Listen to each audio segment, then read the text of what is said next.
Ramai-ramai soal isu habaib sejak bulan-bulan lalu. Ngomong-ngomong, di Banten habaib kurang populer.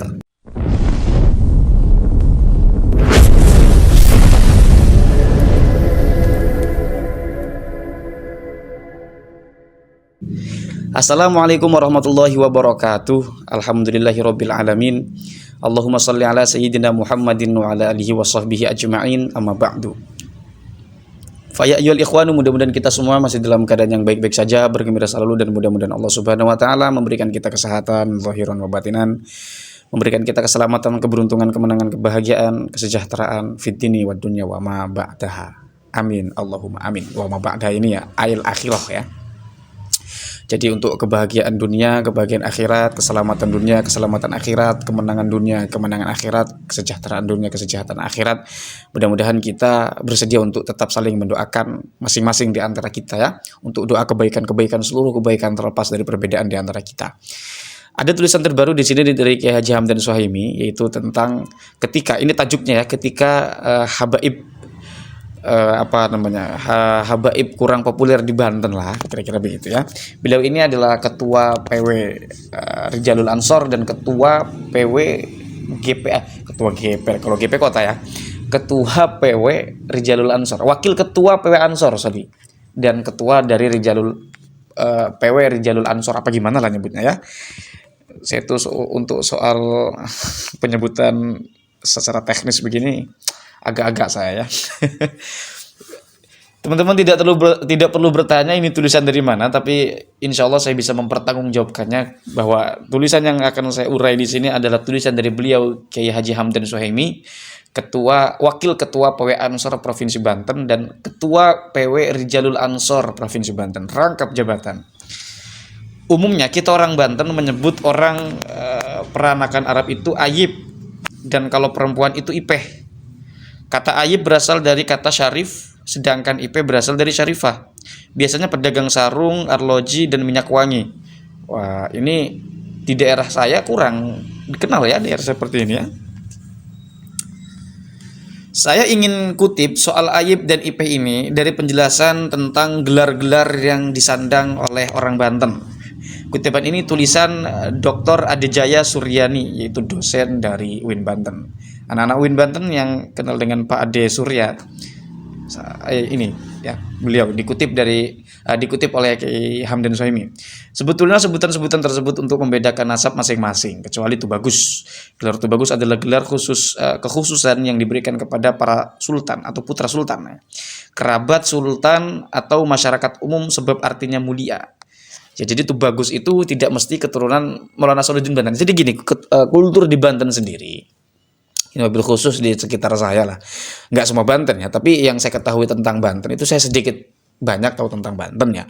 Orang Banten itu, di Banten itu tidak ada Raden, tidak ada Gus, tidak ada Ratu, ada ya mungkin Ratu, dan ya Ratu itu setara itu untuk cewek, kalau cowok itu berarti itu bagus.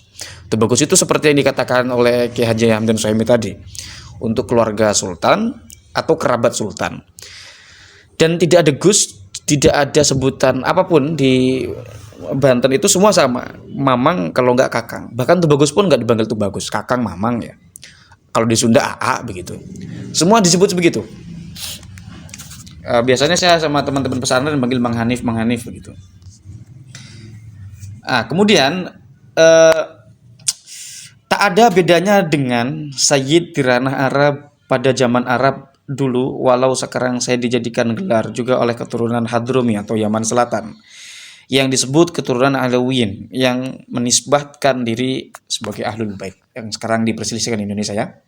Sedangkan entol adalah gelar nasab yang diturunkan turun-menurun dan terpisah dengan keluarga kesultanan.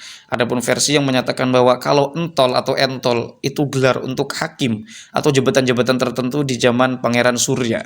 Surya itu adalah nama asli dari Sultan Ageng Tirtayasa.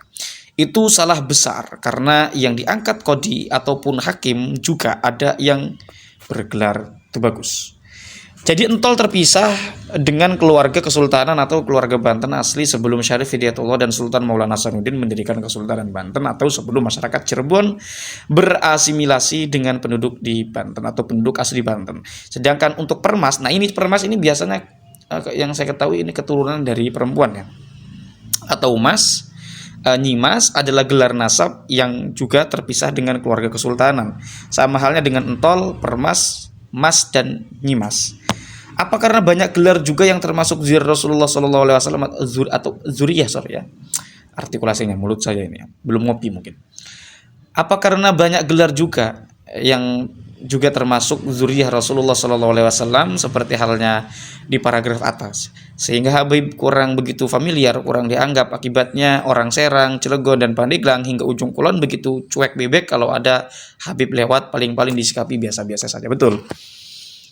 Jadi kepopuleran tentang Habib di daerah Banten itu kurang begitu diketahui. Bahkan orang mungkin kalau kita bertanya kepada orang-orang di atas usia 40, kepada orang-orang Banten secara umum, masyarakat umum, itu kita bisa presentasi paling, atau kita bisa presentasikan, bisa dihitung jari lah dari 1 banding berapa gitu orang-orang yang mengetahui tentang Habib. Ya silakan datang ke Banten saja teman-teman kalau tidak percaya ya. Mungkin orang Banten akan bertanya Habib, gitu. Karena di sini kalau kiai dipanggil yai, kalau nggak apa. Ada juga kiai dipanggil kakang di sini tuh. Pedagang somai, pedagang dipanggil mamang, kakang, semuanya kang mang sama orang Banten tuh. Anak kiai mamang, bukan anaknya kiai mamang. Gitu. Orang Banten itu cara untuk membudayakan tradisi egaliter ya, walaupun yang sombong ya banyak, yang ingin disanjung ya banyak. Gelar Ayib dan IP yang dianggap juga keturunan dari Rasulullah SAW telah hidup pesat di wilayah Banten. Mungkin karena ini takdir Tuhan yang sangat berbeda jauh dengan kehadiran habaib di Banten. Gelar habaib ada, tapi jarang. Ini perlu saya urai ya. Yang ramai soal fenomena habaib di daerah Banten itu daerah Tangerang ya. Kalau daerah Tangerang itu daerah yang dekat dengan Bogor, sementara di Bogor itu banyak sekali habaib-habaib di sana ya. Dan Bogor yang dekat dengan daerah Banten, beberapa titik juga kajian-kajian habaib di Banten ada. Di masing-masing kota sebetulnya sih ada habaib itu, cuman sekali lagi jarang diketahui. Seperti yang saya katakan, presentasi itu bisa diperhitungkan 1 banding berapa masyarakat Banten yang mengetahui tentang siapakah habaib. Selain jarang juga habaib di Banten, selain di Tangerang ya, perlu diketahui juga bahwasanya kita perlu paham tentang kultur masyarakat Banten. Masyarakat Banten itu cenderung cuek, boro-boro untuk mengkultuskan satu apalah. Di Banten itu jarang ya. Kiai juga tidak seperti di Jawa yang kemudian kalau ada santrinya lewat sambil nunduk-nunduk. Di Banten saya pikir jarang seperti itu, sangat jarang sekali. Gitu ya. Ada mungkin kalau di daerah luar ada ada kiai itu misalkan naik motor santri, kemudian ada kiai di jalan itu sampai diberhentikan motornya. Di Banten tidak ada seperti itu. Ya jarnoe, jojongai, artinya jojong belur, jalan saja. Begitu ya. Tapi ini bukan soal adab juga, namanya kan kultur ya. Kultur itu tentang etika, tentang adab, tentang bagaimana cara menyikapi dan menghormati, memuliakan orang. Itu masing-masing punya cara. Nah, di Banten itu memang kulturnya, watak orang Banten sendiri sangat cuek sekali. Jadi ya beda lah, apalagi untuk terjadi semacam inilah, jarang ya. Seperti Habib itu jarang ya. Belakangan Habib yang tengah jadi sorotan, bahkan begitu viral tersebut, semakin jarang terlihat seantero Banten. Ada juga itu pun saat diundang ceramah, tidak sebagaimana keinginan tinggal menetap di Banten. Jadi kesimpulannya, posisi Habib jadi hambar ketika berada dan tinggal di Serang, Banten. Bukan cuma Serang juga ya. Mungkin karena Kiai Hamdan ini orang Serang ya. Di selain Serang banyak, tidak terlalu marak ya Habib ini ya. Ini kita berbicara masyarakat umumnya loh, masyarakat secara umum. Atau dari kalangan pesantren juga beberapa yang peduli terhadap Habib itu bisa diperhitungkan ya, tidak terlalu marak seperti di daerah-daerah luar. Begitu kira-kira ya. Nah itulah, bukan cuma habaib semuanya. Mau artis mau apa ada waktu itu ketika beberapa tahun lalu, bahkan ketika itu saya menghadiri langsung acaranya. Ada salah satu public figure besar di daerah di mana beliau kalau di daerah Jawa itu sangat masyhur sekali dan sangat populer sekali, tapi ketika beliau pentas di Banten sekali ketika itu jarang orang Banten ikut hadir.